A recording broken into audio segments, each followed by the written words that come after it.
Welcome to be the topper. और आज के इस वीडियो में यार हम लोग स्टार्ट करने वाले हैं क्लास 10th का मार्केटिंग एंड सेल्स। जैसे कि आपने थंबनेल पे देखा होगा, तो यार एक वोकेशनल सब्जेक्ट है marketing and sales, class 10th में आता है।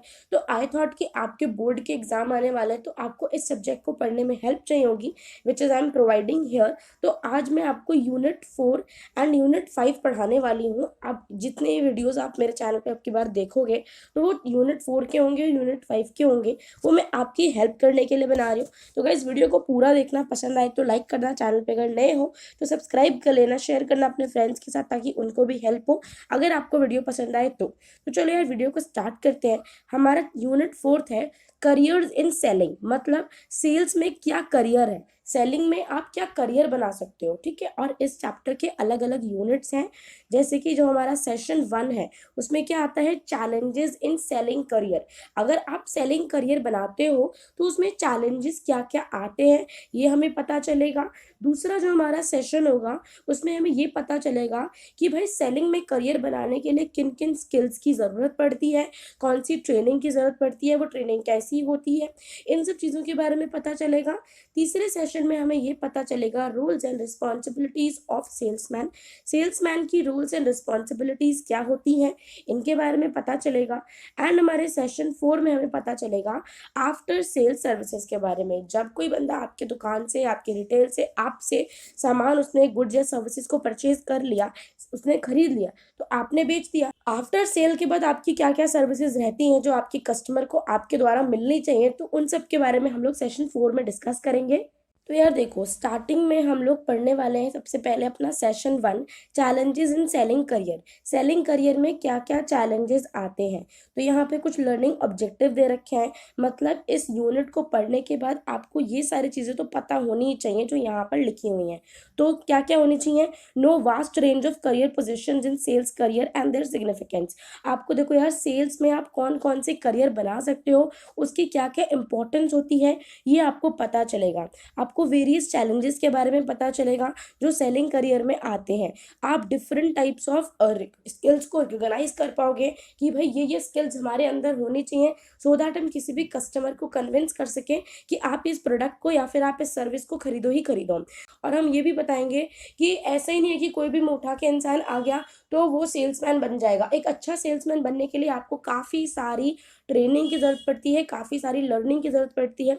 आपको अलग अलग टाइम पे अलग अलग चीज़ें सीखनी पड़ती हैं। सेल्स पर्सन के भी वेरियस रोल होते हैं, उसको समझना है आपको। आपको एक्नॉलेज करना है कि डिफरेंट ड्यूटीज़ होती हैं, रिस्पॉन्सिबिलिटीज़ होती हैं सेल्स पर्सन की। आपको ये भी देखना है कि आफ्टर सेल सर्विस आप किन किन तरीके से दे सकते हो और उसकी इंपॉर्टेंस क्या होती है। इंट्रोडक्शन पे आएंगे। देखो यार, इंट्रोडक्शन में इस चैप्टर में क्या दे रखा है कि जो इतनी ज़्यादा ये वास्टनेस एंड कॉम्प्लेक्स हो चुकी है आजकल की जो इंडस्ट्री है, कॉमर्स है, जो पूरी मार्केटिंग का सिस्टम है, ये इतना ज़्यादा बड़ा हो चुका है और इतना ज़्यादा कॉम्प्लेक्स हो चुका है कि जो बाइंग एंड सेलिंग है, खरीदना बेचना, बहुत ज़्यादा कॉम्प्लिकेटेड हो गया है आज के टाइम पे। तो जो सर्विस ऑफ सेल्समैन है, मतलब सेल्समैन आएगा जाएगा, उसकी जो सर्विस है वो बहुत ज़्यादा इंडिस्पेंसिबल है, मतलब बहुत ही ज़्यादा नेसेसरी है, बहुत ही ज़्यादा सिग्निफिकेंट है। क्योंकि वो किसी भी प्रोडक्ट और सर्विस के बारे में जो सेल होता है उसको फैसिलिटेट करता है। लाइक वो आपको बताता है कि भाई इस प्रोडक्ट के बारे में ये है, इस सर्विस के बारे में ये चीज़ें हैं, और उसके बाद आप उस चीज़ को खरीद पाते हो। तो वो एक हाउस होल्ड कस्टमर के लिए भी ऐसा कर सकता है, वो किसी मैन्युफैक्चरिंग फर्म के लिए भी ऐसा कर सकता है, किसी इंटरमीडिएरी जो कि डिस्ट्रीब्यूटर होते हैं, रिटेलर होते हैं, या फिर किसी ऑर्गेनाइजेशन के लिए भी सेल्समैन ये सब काम करता है। इनफैक्ट अगर हम बात करें तो आजकल अगर मार्केटिंग की एरिया में देखें या फिर किसी भी करियर पोजीशन में देखें तो सेलिंग जो है, बेचने का जो काम है, सेल्समैन का जो काम है, वो बहुत ही ज़्यादा बड़ी करियर अपॉर्चुनिटी आज के टाइम पे आ गई है। और इसमें बहुत ज़्यादा vast range of career position है, आप अलग अलग तरीके का काम यहाँ पर कर सकते हो। और ये बहुत ही एक इंटरेस्टिंग एक्टिविटी है जो कि सेल्समैन को एक बहुत ही फ्रीडम देती है कि वो अपने हिसाब से काम कर सकता है, कहीं भी काम कर सकता है जाके। एक अपॉर्चुनिटी मिलती है डिफरेंट टाइप ऑफ पीपल से इंटरेक्ट करने की। आप घर में किसी लेडी से बात कर रहे हो तो वो अलग होंगी, किसी ऑफिस में किसी ऑफिसर से बात कर रहे हो तो वो अलग होंगी, लाइक इस तरीके से।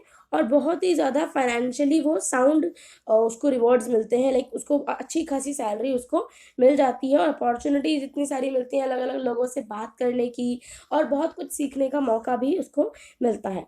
और देखो यार, ऐसा भी माना जाता है, ऐसा कंसिडर किया जाता है कि जो सेल्समैन का जो काम है, जो सेलिंग में जो करियर है, वहाँ पे आपको बहुत जल्दी ही आप टॉप ऑफ द ऑर्गेनाइजेशन पे पहुंच जाते हो। लाइक अभी आप छोटे से सेल्समैन हो, आप अच्छा परफॉर्मेंस करोगे, आप ज़्यादा कस्टमर्स को कन्विंस कर सकते हो कोई प्रोडक्ट या फिर कोई सर्विस खरीदने के लिए, तो आपकी जो पोजीशन है उसको बढ़ा के फील्ड सेल्स मैनेजर कर दी जाएगी।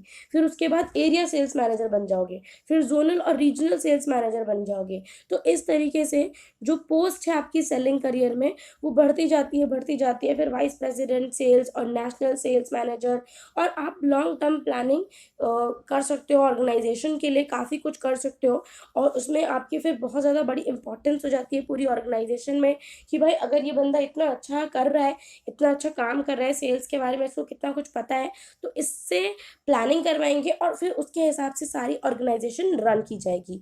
जितनी भी ऑर्गेनाइजेशन में जितनी भी फंक्शनल चीज़ें हो रही हैं, उस सबको कोऑर्डिनेट करेगा, कंट्रोल करेगा सारे लोगों की परफॉर्मेंस को। शॉर्ट टर्म गोल्स हो चाहे लॉन्ग टर्म गोल्स हो, उस सब के लिए वो बंदा प्लानिंग कर सकता है। लाइक उसको बहुत ज़्यादा नॉलेज हो चुकी है अब कि कैसे करना होता है। तो बहुत ज़्यादा फास्टेस्ट रूट होता है कि किसी भी ऑर्गेनाइजेशन के टॉप पर आप सेलिंग करियर में बहुत जल्दी पहुंच सकते हो।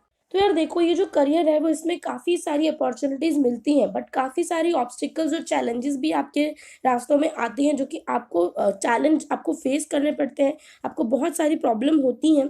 तो उन्हीं कुछ चैलेंजेस के बारे में यहाँ पर इन्होंने बता रखा है। जैसे सबसे पहले हमारा competition with low priced competitors.